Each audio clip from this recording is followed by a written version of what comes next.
오늘 이 시간 다시 돌아가지 말지어다, 다시 돌아가지 말지로다 라는 제목으로 하나님 말씀 전하겠습니다. 오늘 우리가 읽은 시편 85편 말씀은요, 바벨론 포로에서 돌아온 이스라엘 백성들이 부르는 노래라는 것을 알 수 있습니다. 그럼 처음에 이스라엘 백성들이 바벨론 포로 생활을 하다가 돌아왔을 때 세상을 다 가진 기분이 들었을 것입니다. 예레미야 선지자가 예언한 것처럼 이제 70년 만에 포로 생활을 마치고 돌아왔을 때 이스라엘 백성들은 다시금 하나님의 은혜의 자리로 돌아왔을 것이다 라고 생각했을 것입니다. 여러분 1절 말씀 보십시오. 1절 말씀, 여호와여 주께서 주의 땅에 은혜를 베푸사 야곱의 포로된 자들이 돌아오게 하셨으며 라고 말합니다. 이제 쭉 1절에서 3절까지를 보시면 하나님께서 은혜를 베푸셔서 자신들이 돌아왔다라고 고백을 하는 거예요. 그들이 죄를 지어서 나라가 망하고 포로로 끌려갔지만 이젠 우리의 죄를 용서해 주시고 하나님이 분노를 거두시고 우리에게 은혜를 주셔서 우리가 돌아왔다 말하는 거죠. 그 감사에 대한 고백이 나와 있습니다. 여러분, 그런데 그들이 막상 포로에서 돌아왔는데 그들이 이제 살아가는 삶의 자리는 어떠했겠습니까? 누구도 그들을 반겨주는 사람이 없었습니다. 성문은 불에 타 있었고 성벽은 무너져 있었고 주변에 있는 많은 악한 세력들이 늘 호시탐탐 그들을 노리고 있었습니다. 당장에 도착은 했는데 집도 절도 없는 상황에서 그들은 정말로 어렵고 힘든 시간들을 보내야 됐습니다. 여러분, 그런 현실 속에서 어떤 마음이 들었을까요? 기껏 하나님께서 우리의 죄를 구해 주시고 우리를 구원해 주시고 우리에게 은혜를 주셔서 여기까지 왔다라고 처음에는 생각을 했는데, 그래서 포로된 땅에서 그들을 불러내 주시고 여기까지 왔는데 현실을 바라보니까 이제 다른 생각들이 드는 겁니다. 오히려 포로로 있을 때가 더 좋았다, 이런 생각들이 드는 거죠. 지금까지 여기 도착해서 우리에게 은혜 주셨다, 하나님 우리를 붙들어 주셨다, 여기까지 우리를 인도해 주셨다, 이런 마음으로 가슴 벅찼는데 현실을 보니까 그 은혜가 조금씩 금이 가기 시작한 겁니다. 그래서 4절 말씀 보십시오. 4절에 이렇게 고백합니다. 우리 구원의 하나님이여 우리를 돌이키시고 우리에게 향하신 주의 분노를 거두소서라고 말합니다. 우리를 돌이키시고라는 말은요, 다시금 우리에게 돌아와 달라는 겁니다. 하나님의 은혜를 받아서 여기까지 왔다라고 생각했는데 하나님이 안 계신 것 같은 거예요. 그래서 다시금 하나님 우리에게 돌아와 주시고 우리에게 있는 분노를 거두어 주십시오, 이렇게 말하는 겁니다. 여러분 7절에서도 똑같은 이야기를 하잖아요. 여호와여 주의 인자하심을 우리에게 보이시며 주의 구원을 우리에게 주소서라고 말합니다. 은혜 받아서 여기까지 왔다, 구원 받아서 여기까지 왔다, 하나님 우리의 죄를 용서해 주셨기 때문에 여기까지 왔다라고 생각했는데 현실을 보니까 은혜하고는 거리가 먼 것 같은 거예요. 하나님이 오히려 우리를 더 어려운 자리로 이끄시는 것 같은 거예요. 성도 여러분, 우리도 삶의 자리에서 이런 고민들이 들 때가 있습니다. 분명히 하나님께서 우리를 불러주신 부르심의 자리에 내가 있다라고 생각했는데 오히려 예전이 더 좋았다라는 생각이 들 때가 있고, 지금 내가 오히려 더 큰 고난 가운데 있다라는 그런 마음이 들 때가 있습니다. 분명히 하나님이 불러주셔서 지금 이 자리에 있는 건데 이스라엘 백성들이 지금 가지고 있는 마음처럼 오히려 현실의 어려움과 고난 때문에 하나님의 은혜가 우리의 마음 가운데 금이 갈 때가 있다라는 겁니다. 아니, 하나님이 나를 사랑하신다며 나를 여기까지 인도해 주셨는데 왜 내가 더 어려움이 있지? 하나님이 나의 모든 죄를 용서해 주시고 이제는 새로운 삶을 주신다면서 왜 예수 믿고 더 삶이 꼬이는 것 같지? 하나님이 나를 구원해 주시는 구원의 하나님이신데 왜 나는 다른 사람들과는 다르게 고난의 굴레를 벗어나지 못하는 것 같지? 여러분, 이런 마음이 들 때가 있다라는 거죠. 그런데 성도 여러분, 오늘 말씀은 우리가 붙들어야 되는 것이 무엇인지를 분명히 보여주고 있습니다. 여러분, 저와 여러분이 붙들어야 되는 것은 지금 우리가 당하고 있는 예전보다 조금 더 어려운 고난이나 어려운 현실을 붙드는 것이 아니라 무엇을 붙들어야 된다라고 말합니까? 하나님을 붙들라는 겁니다. 우리에게 좋은 것을 주시고 가장 좋은 것을 주시고 지금까지 은혜로 우리를 이끌어 주시고 결국에 우리를 더 큰 은혜의 자리로 인도해 주시는 하나님만 붙들라고 말하고 있습니다. 여러분 8절 말씀 보시기 바랍니다. 8절 말씀 함께 읽겠습니다. 시작. 내가 하나님 여호와께서 하실 말씀을 들으리니 무릇 그의 백성 그의 성도들에게 화평을 말씀하실 것이라. 그들은 다시 어리석은 대로 돌아가지 말지로다. 아멘. 지금까지 그냥 그 현실을 보면서 그냥 하나님 하시는 말씀에는 귀를 닫고 현실만을 바라보면서 불평하고 원망하고 투정 부리고 예전이 더 나았다, 하나님이 나에게 은혜를 주시지 않는 것이 아니냐, 이런 엉뚱한 생각들을 했는데 뭐라고 말합니까? 내가 여호와께서 하실 말씀을 듣겠다라고 말합니다. 듣겠다. 근데 그 말씀은 무엇입니까?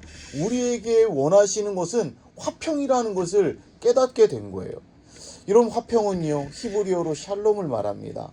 여러분, 샬롬은요 그냥 마음이 평안하다 이 정도가 아닙니다. 하나님이 주시는 최고의 복이 이스라엘 백성들은 샬롬이라고 생각했습니다. 세상이 줄 수 없는 가장 충만한 은혜의 상태, 지금 그것을 하나님이 주시니까 하나님 말씀을 듣고 다시금 믿음으로 일어서겠다라는 겁니다. 하나님께서 지금 저와 여러분에게 가장 최고의 축복, 샬롬을 주시기 위해서 이 한 걸음 한 걸음 이 시간들을 만들어가고 계시는데, 지금 당장 뜻대로 되지 않는다라고, 고난과 어려움이 있다라고 하나님을 의심하고 옛날을 기억하고 돌아가려는 마음들은 오늘 말씀 보니까 뭐라고 말합니까? 어리석은 행동이라는 겁니다. 어리석은 행동을 하지 말자라고 말합니다.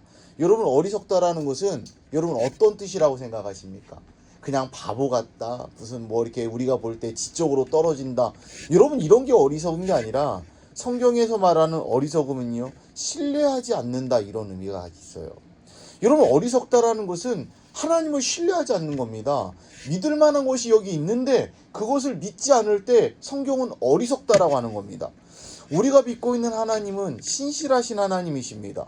지금까지 하나님께서 우리와 하신 약속은 한 번도 어기지 않으시는, 여러분 그 약속을 반드시 지켜주시는 신실하신 하나님입니다. 그런데 그 하나님을 신뢰하지 않고 자꾸만 엉뚱한 것들을 생각하고 그것들을 붙들고 하나님을 의심하고 하나님을 향해서 불평하고 원망하니까 바로 그러한 사람이 어리석다 이야기하는 거죠. 이 자리에 모이는 저와 여러분, 이런 어리석은 사람들이 한 사람도 없기를 주의 이름으로 축복합니다. 하나님이 불러주신 자리에서 내 뜻대로 되지 않고 고난과 어려움이 있어도 하나님께서 그 모든 과정들을 통해서 결국 우리를 어디로 이끌어 가시는 겁니까? 샬롬으로 이끌어 가시는 겁니다. 최고의 축복으로 이끌어 가시는 겁니다. 그 과정 가운데 있는 거예요. 우리에게 화평을 주신 하나님, 결국에 가장 좋은 것을 주실 그 하나님을 신뢰하며 끝까지 주님을 향한 믿음을 가지고 살아가는 저와 여러분 되시기를 주의 이름으로 축복합니다.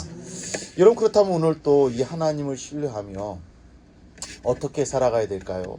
두 가지를 말씀드리겠습니다. 첫 번째로 여호와를 경외하시기 바랍니다. 여러분 9절 말씀도 보시기 바랍니다.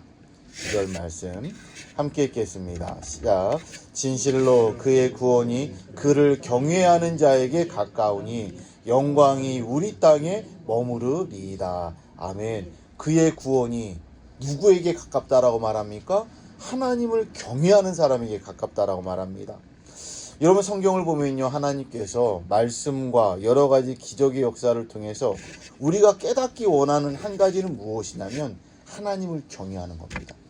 여러분, 예수님을 만났던 많은 사람들이 예수님께서 보여주시는 놀라운 기적과 예수님께 들려주시는 그 엄청난 하나님의 나라에 대한 말씀을 듣고 그들이 보여준 반응이 무엇입니까?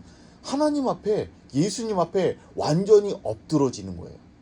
여러분, 베드로도 예수님께서 보여주시는 그 그물이 찢어질 정도로 부어주신 은혜를 경험하고 나서 베드로가 보여준 첫 번째 반응이 무엇입니까? 예수님께 달려와서 예수님 앞에 무릎을 꿇는 거였습니다. 예수님, 저는 죄인입니다. 저를 떠나주십시오 라고 이야기를 합니다. 여러분, 그것은 예수님이 단지 그냥 인간이 아니라 하나님의 어떤 신적인 모습이 있다는 것을 깨닫게 되고 그 경외감 가운데 완전히 무릎을 꿇은 거죠. 여러분, 모세도 그랬잖아요. 하나님의 경외감 앞에서 모세가 취했던 행동은 무엇이냐면 완전히 엎드러지는 거예요. 여러분, 이런 경외감을 말하는 겁니다. 신명기 4장 10절 말씀, 여러분 잘 들어보십시오. 4장 10절 말씀에 네가 호렙산에서 내 하나님 여호와 앞에 섰던 날에 여호와께서 내게 이르시기를 나에게 백성을 모으라.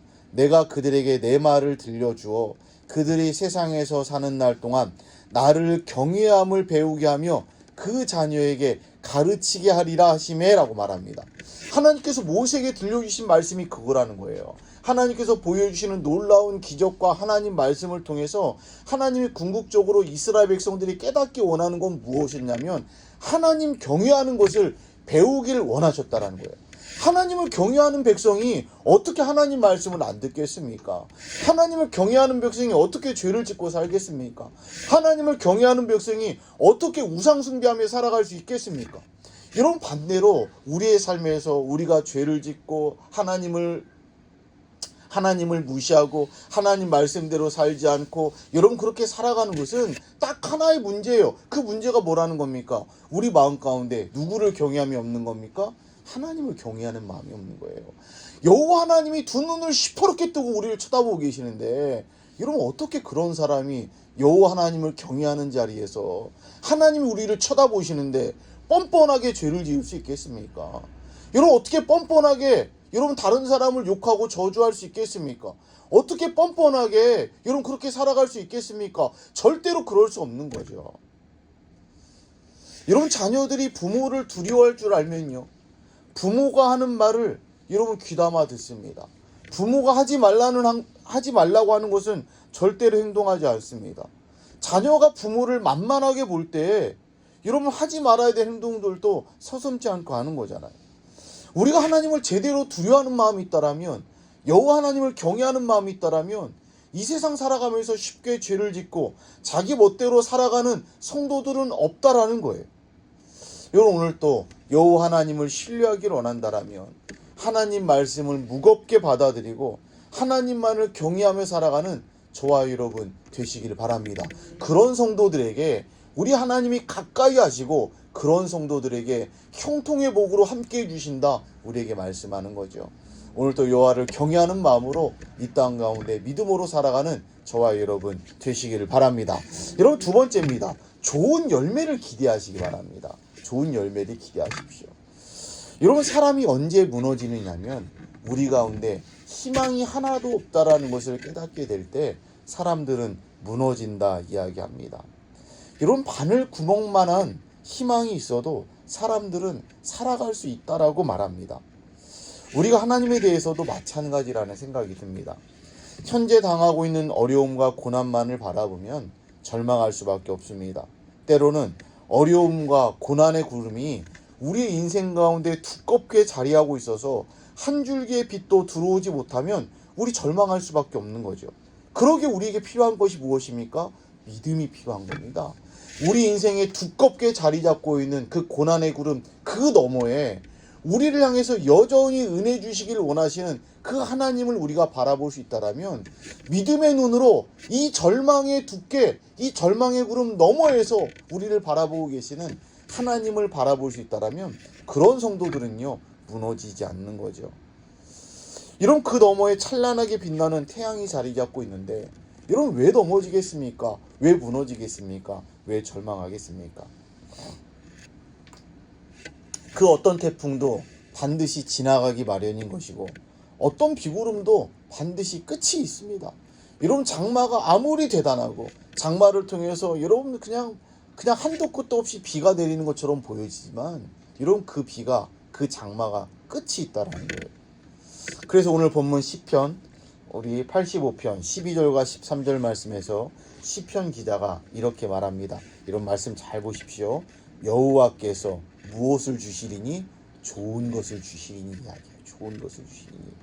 우리 땅이 그 산물을 내리로다. 의가 주의 앞에 앞서가며 주의 길을 닦으리로다 이야기합니다.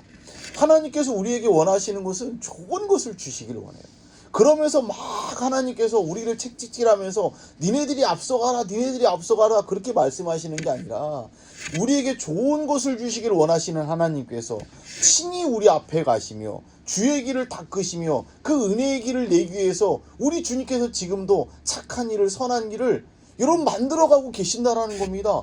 그럼 우리 어떻게 하면 되겠습니까? 그 주님만 바라보며 나가면 되는 거죠. 이미 우리 앞에서 우리의 길을 닦으시고 우리의 길을 내시면서 친히 그 길을 가고 계시는 그 주님만 바라보며 나아갈 수 있다면 반드시 우리 인생 가운데 좋은 것을 주시는 하나님의 은혜 경험하게 될 줄로 믿습니다. 오늘도 우리에게 좋은 것을 주시기를 원하시는 그 하나님 바라보며 믿음의 길을 걸어갈 수 있는 저와 여러분 되시기를 바랍니다. 오늘 말씀 정리하겠습니다. 끝까지 하나님을 신뢰하는 성도들 되시길 바랍니다. 하나님을 향한 신뢰는 무엇이라 말씀드렸습니까? 여호와를 경외하는 겁니다.